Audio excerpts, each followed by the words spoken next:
Hey guys, Ash here, Raid Shadow Legends. Welcome to the video. Positive vibes, love your way. Hope you had a great weekend. Welcome to the week. It's going to be a big one here in Raid Shadow Legends. I went exploring with the kiddo yesterday. Took a day, kind of, sort of off. I did do an Alice in Wonderland. Everything that we know officially about the Queen of Hearts dungeon. Everything that we know about the free legendary coming to the game. And then I gave all my predictions. In case you missed that video, check it out. Today I want to talk about the market rework really quickly because I'm not holding my breath on the new market, but we'll see. We'll see. Want to get your opinions on that. But we have to talk about the new strongest epic in the game. At least that's what my man Nubraid said, and his comments are absolutely just like debating this champion. I had to weigh in on it and get your opinions on this brand new Void epic champion in the game. We'll also quickly look over the legendaries as well. Maybe one of the new, not most powerful legendary in the game, but certainly in the conversation in terms of one of his skills. So all that and more in today's video. Here we go. Market rework. The market is in your Bastion, will become the hub to where you can do all your trades. So now we can do the token trader, the clan shop, the bazaar, the soul merchant, the mystic market, all in one spot.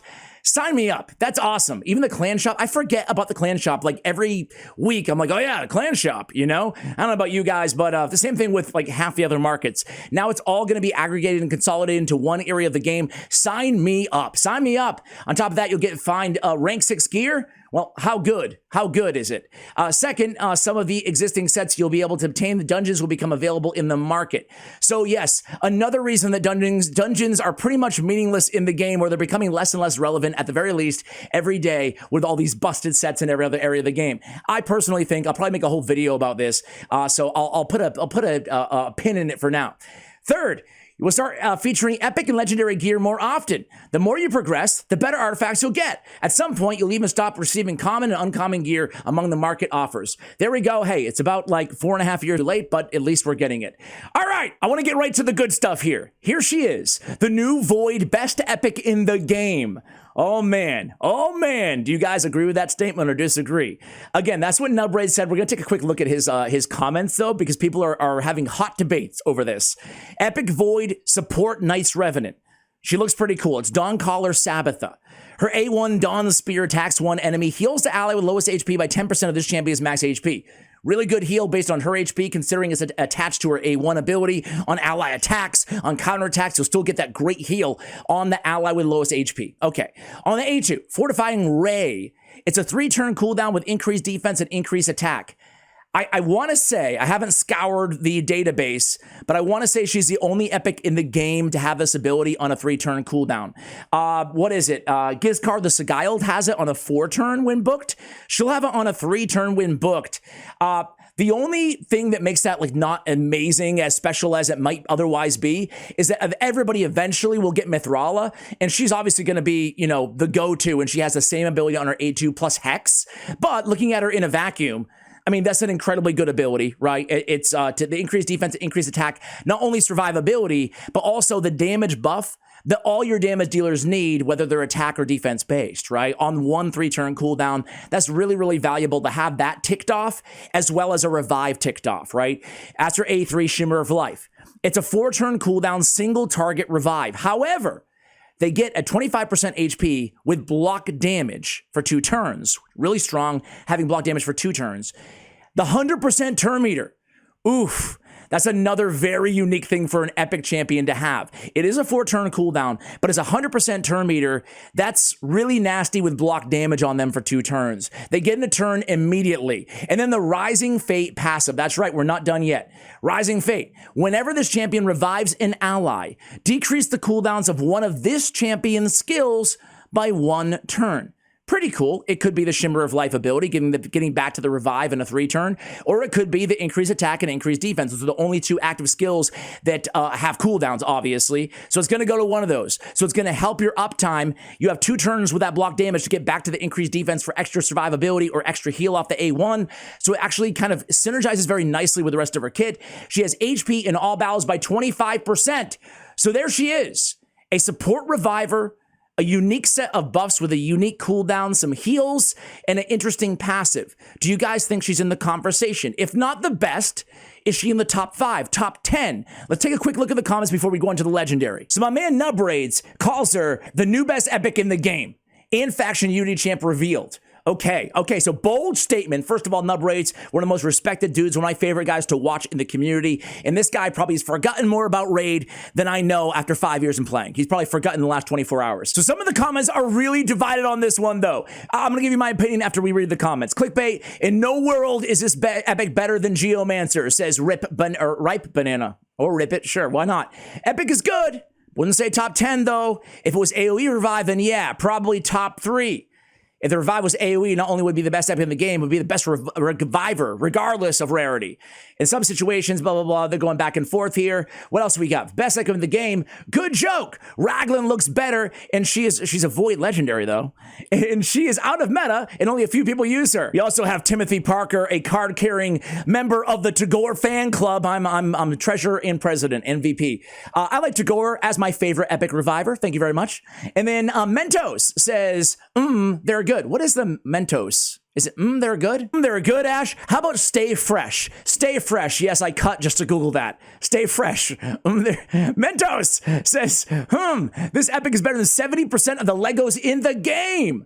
All right, so you can see divided comments on this champion. So what do I think? I am somewhere in the middle. I'm not trying to ride the fence, just my honest opinion. I would put her maybe in the category of a Godseeker Iniri or an Ursula the Mourner. So I consider all of them, top 10, but maybe not top 3 epics in the game. I'd put like a Ugo and maybe a Seer and maybe a Geomancer in that category. So I don't think she's better in a vacuum. I mean, beauty's in the eye of the beholder. It depends on what you need. If you need a kit like this, she's the best in the game, right?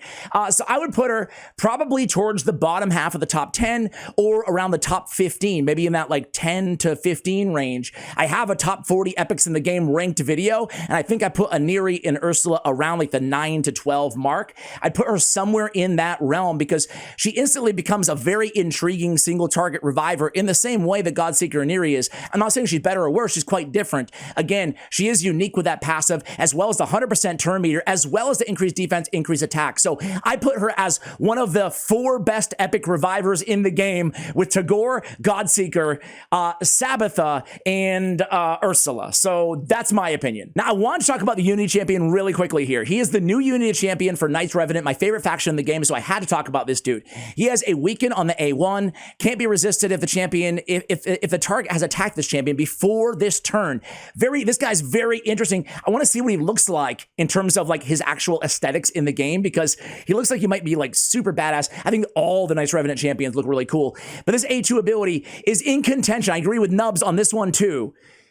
This is in contention for one of the strongest abilities out there. HP levels of all allies will be brought to the level of the ally with the highest HP, okay? So a really good heal, probably, most case scenarios. But also, the turn meter level of all allies will be brought up to the level with the ally with the highest turn meter. And we're assuming that can be anybody, that can be him as well. Meaning, he uses this ability, and then do you guys think that his turn meter will be brought up as well immediately after he uses the ability? That's nasty. If so, the HP levels of all enemies will be brought down to the lowest level of the enemy with the lowest enemy HP. The turn meter levels of all enemies will be brought down to the level of the enemy with the lowest turn meter. Ooh, dude, this is a nasty, nasty control ability. Then place a taunt on this champion for 2 turns. Now, this is on a whopping 7-turn cooldown, booked down to 5. But when you use it, boy, this is so much control happening in one ability. We've never seen anything like this in the game ever. Very, very cool. Attacks one enemy before attacking, transfers all debuffs from this champion to the target, heals this champion by 10% of his max HP, heals an additional 10% max HP for every debuff transferred. When using this skill instead of the default, will always use this skill instead of the default skill while counterattacking, okay? Now his faction unity bonus with Knights Revenant on the team. Before attacking, also removes all buffs from the target enemy. It cannot be resisted if the target has attacked this champion before this turn, okay? Number 2, will attack all remaining enemies with less than 30% HP. It will ignore 100% of the target's defense, cannot be critical. And then number 3, this skill deals 100% more damage to enemies who have attacked this champion before their turn. So all about turn meter manipulation, or turn meter, I would just say, in this dude's kit. Okay, every time on his passive, the representation, yeah.